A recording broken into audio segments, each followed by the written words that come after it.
ಮುಂದೆ ಅದೇ ದ್ರುಪದ ರಾಜ ತಾನೂ ಕೂಡ ರುದ್ರದೇವರನ್ನು ಕುರಿತು ತಪಸ್ಸು ಮಾಡಿದ್ನಂತೆ.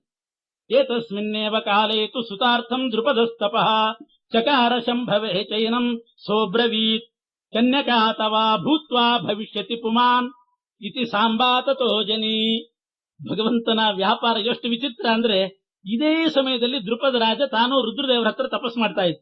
ನನಗೊಂದು ಗಂಡು ಮಗು ಆಗಬೇಕು ಅಂತ ತಪಸ್ಸು ಮಾಡಿದ್ರು. ರುದ್ರದೇವರು ಪ್ರತ್ಯಕ್ಷರಾಗಿ ದ್ರುಪದ ರಾಜನಿಗೆ ವರ ಕೊಟ್ಟಿದ್ರು. ಗಂಡು ಬೇಕು ಅಂತ ನೀನ್ ಕೇಳ್ತಾ ಇದ್ದಿ, ನಿನಗೆ ಹೆಣ್ಣು ಹುಟ್ಟುತ್ತೆ ಅಂದ್ರು. ಏನು ಸ್ವಾಮಿ ಗಂಡು ಬೇಕು ಅಂದ್ರೆ? ರುದ್ರದೇವರು ಹೇಳಿದ್ರು, ಹೆಣ್ಣು ಹುಟ್ಟುತ್ತೆ, ಅದೇ ಹೆಣ್ಣು ಮುಂದೆ ಗಂಡು ಆಗ್ತದೆ ಅಂದ್ಬಿಟ್ಟು. ಹುಟ್ಟೋದಂತೂ ಹೆಣ್ಣು ಹುಟ್ಟುತ್ತೆ, ಮುಂದೆ ಗಂಡಾಗುತ್ತೆ ಅಂತ ವರ ಕೊಟ್ಟು ಹೋಗಿದ್ದು. ಆಮೇಲೆ ದ್ರುಪದ ರಾಜನಿಗೆ ಒಂದು ಹೆಣ್ಣು ಮಗು ಹುಟ್ಟಿತ್ತು.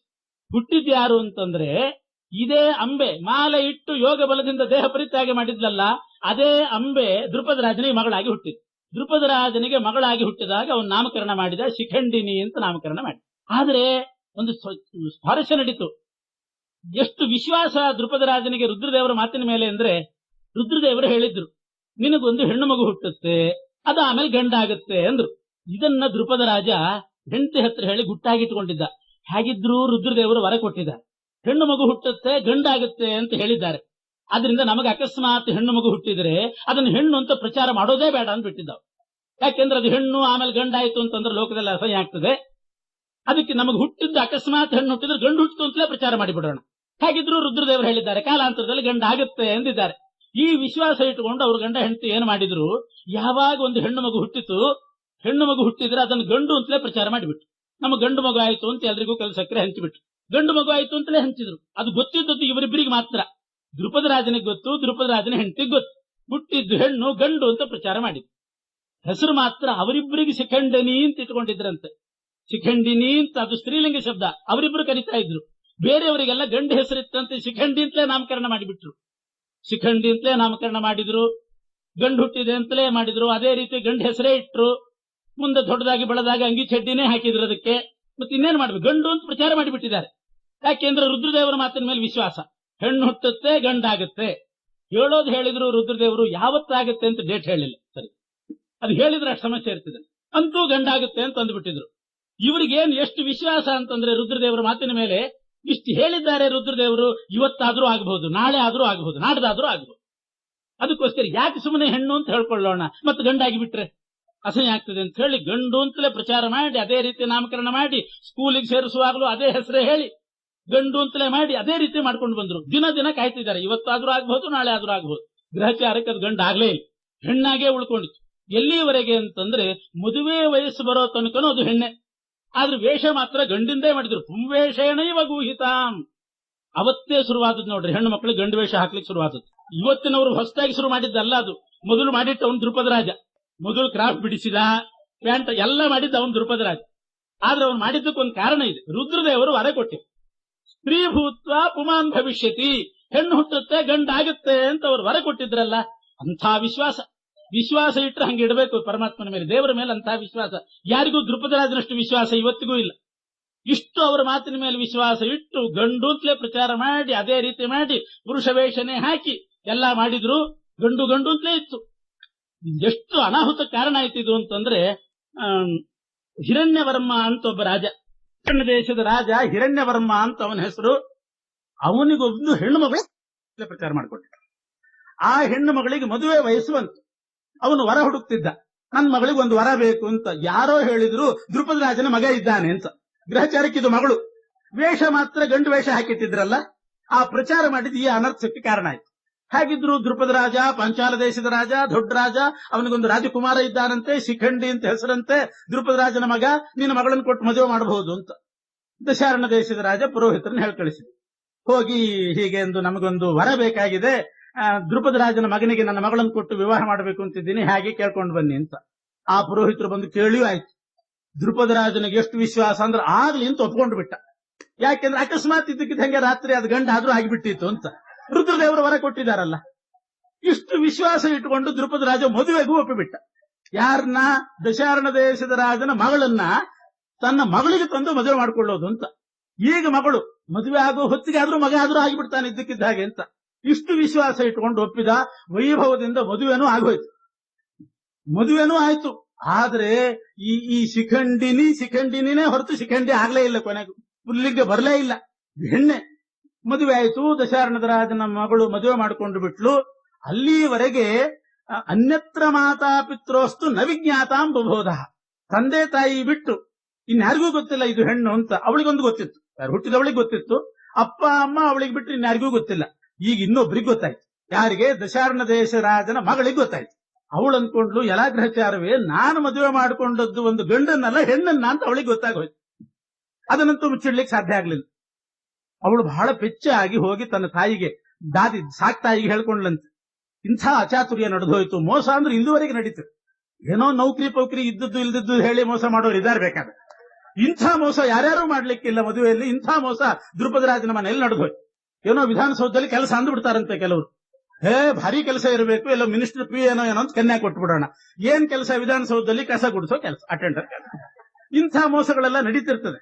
ಆದ್ರೆ ಇದೆಂಥದ್ದು, ಒಂದು ಹೆಣ್ಣು ಮಗು ಗಂಡು ಅಂತ ಹೇಳ್ಕೊಂಡು ಇನ್ನೊಂದು ಹೆಣ್ಣನ್ನು ಮದುವೆ ಮಾಡ್ಕೊಂಡು ಬಿಟ್ಟು ಅವಳು ಹೋಗಿ ತನ್ನ ದಾದಿಗೆ ಹೇಳಿದ್ಲು. ಅವಳು ತತ್ಪಿತ್ರೆ ಸಾ ನಿವೇದಯಿತು. ಆವಾಗ ದಶಾರ್ಣ ರಾಜನಿಗೆ ಸುದ್ದಿ ಗೊತ್ತಾಯ್ತು, ದ್ರುಪದ ರಾಜ ಇಂಥ ಮೋಸ ಮಾಡಿದ್ದ.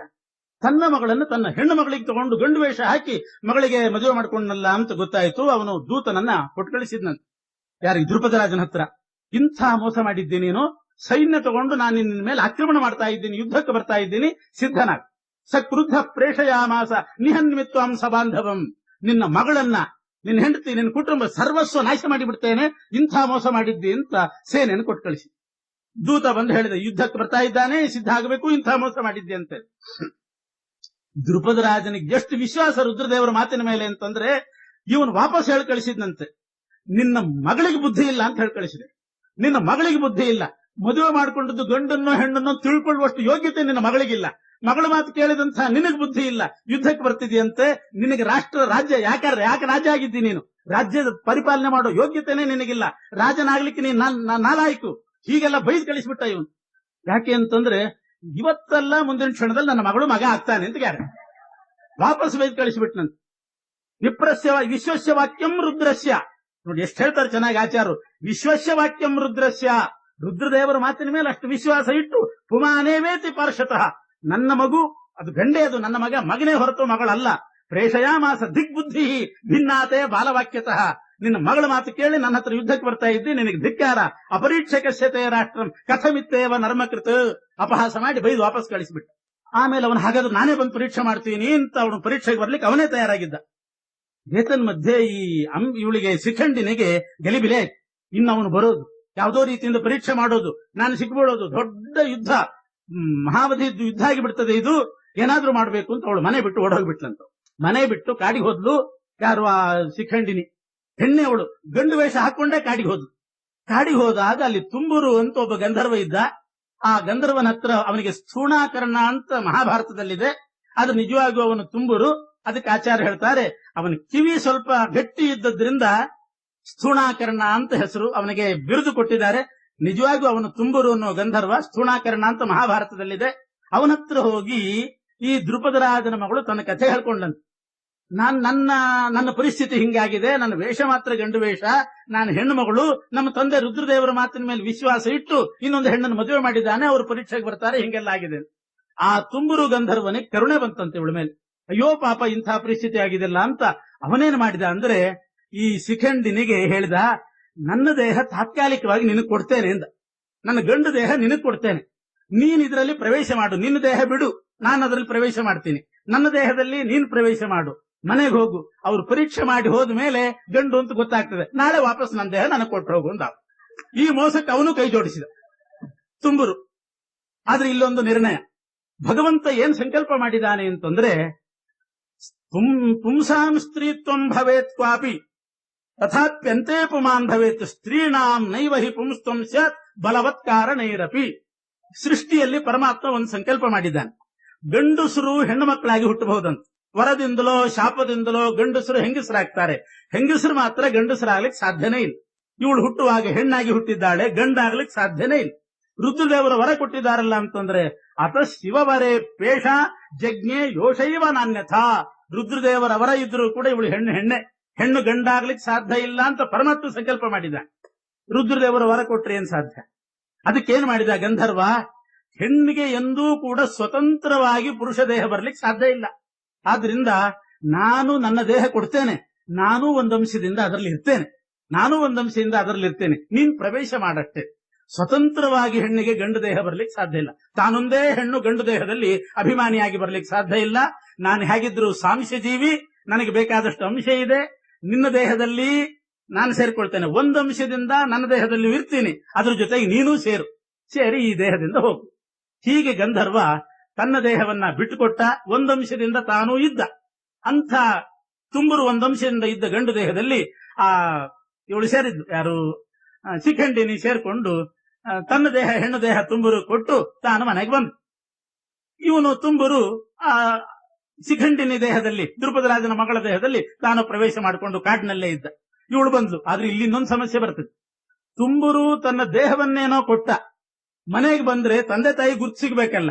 ಇವಳು ದೇಹ ಅಲ್ಲಿ ಹೋಗಿದೆ, ತುಂಬರು ದೇಹ ಬಂದಿದೆ, ಯಾವುದೋ ಒಂದು ದೇಹ ಬಂತು ಅಂತ ಅನ್ಕೋತಾರೆ.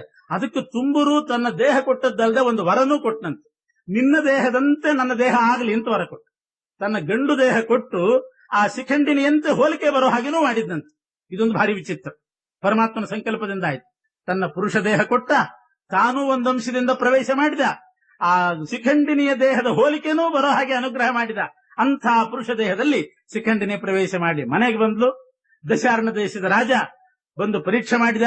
ಅಂತೂ ದಶಾರ್ಣದ ರಾಜನಿಗೆ ಖಾತ್ರಿ ಆಯ್ತು, ನನ್ನ ಅಳಿಯ ಅಂತಲೇ ಗೊತ್ತಾಯ್ತು. ಮಗಳಿಗೆ ಸೊಸೆ ತಂದ್ಕೊಂಡದ್ದಲ್ಲ, ಮಗಳಿಗೆ ಅಳಿಯನೇ ಬಂದಿದ್ದಾನೆ, ಇವರು ಗಂಡು ಅಂತ ಅವನಿಗೆ ಖಾತ್ರಿ ಆಯ್ತು. ಆಮೇಲೆ ಬೇಜಾರು ಮಾಡ್ಕೊಂಡಂತ ತನ್ನ ಮಗಳಿಗೆ ಒಂದಿಷ್ಟು ಬೈದ.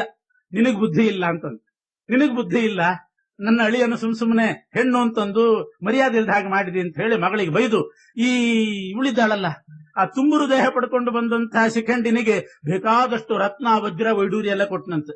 ಯಾಕೆ ಸುಮ್ನೆ ಇಷ್ಟು ಎಲ್ಲ ಕಿರಿಕಿರಿ ಮಾಡಿದ್ದಕ್ಕೆ ಬೇಜಾರು ಮಾಡ್ಕೋಬೇಡ ಅಂತ ಒಂದಿಷ್ಟು ದುಡ್ಡು ಕೂಡ ಕೊಟ್ಟು ದಶಾರ್ಣ ದೇಶ ರಾಜ ಹೋದ.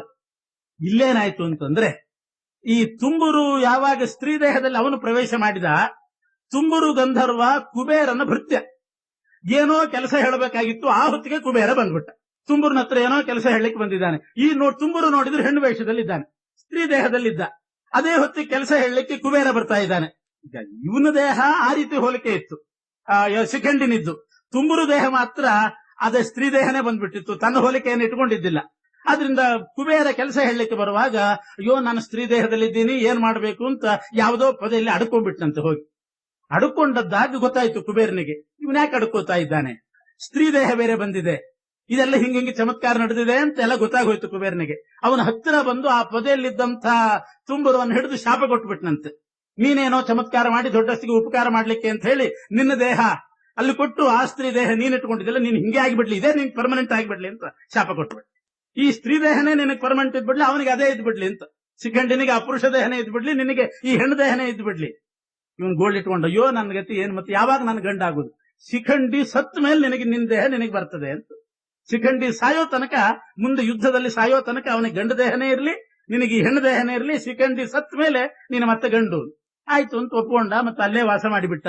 ಮಾರನೇ ದಿವಸ ಪರೀಕ್ಷೆ ಎಲ್ಲ ಆದ್ಮೇಲೆ ಯಥಾ ಪ್ರಕಾರ ವಾಪಸ್ ಕೊಡ್ಬೇಕಲ್ಲ, ಬಂದ್ಲು ಶಿಖಂಡಿನಿ. ತುಂಬುರು ದೇಹವನ್ನು ವಾಪಸ್ ಕೊಟ್ಟು ತನ್ನ ಹೆಣ್ಣು ದೇಹ ತಗೊಂಡು ಹೋಗೋಣ ಅಂತ ಬಂದಾಗ ತುಂಬುರು ಹೇಳ್ತಾನೆ, ನಿನ್ನ ಅದೃಷ್ಟ ದೊಡ್ಡದು ಅಂದ.